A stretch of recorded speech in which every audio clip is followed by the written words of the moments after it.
zaidi ya hivyo.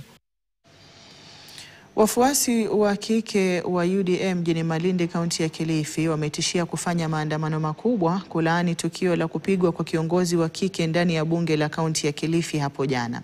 Wakiongozwa na kiongozi wa kina mama mjini Malindi, Janet Kihiko, wanawake hao wameapa kupiga kambi katika bunge la kaunti ya Kilifi ili kushinikiza haki kutendeka kwa mwakilishi wadi huyo, Elina Mapenzi, anayedaiwa kupigwa na kiongozi wa wengi bungeni humo pamoja na naibu kiranja wa bunge hilo baada ya kutofautiana kuhusu mswada wa bajeti.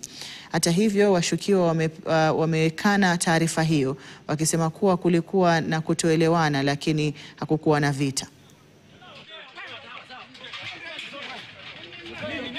Sisi kama wana Malindi ama Kilifi kwa jumla limetukera sana.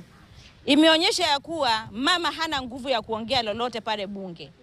Jamani, Elina Mapenzi, MCA nominated, alikuwa anatetea mambo ya budget ambayo imepelekwa pale bunge. Na budget hiyo alikuwa anatetea hao komiti ambao wanaketi kwa hiyo budget ndio walikuwa wanafaidika katika hiyo budget. Na kama kina mama tumesikia uchungu sana kwa yale aliyofanya mheshimiwa wetu wa Shelwood.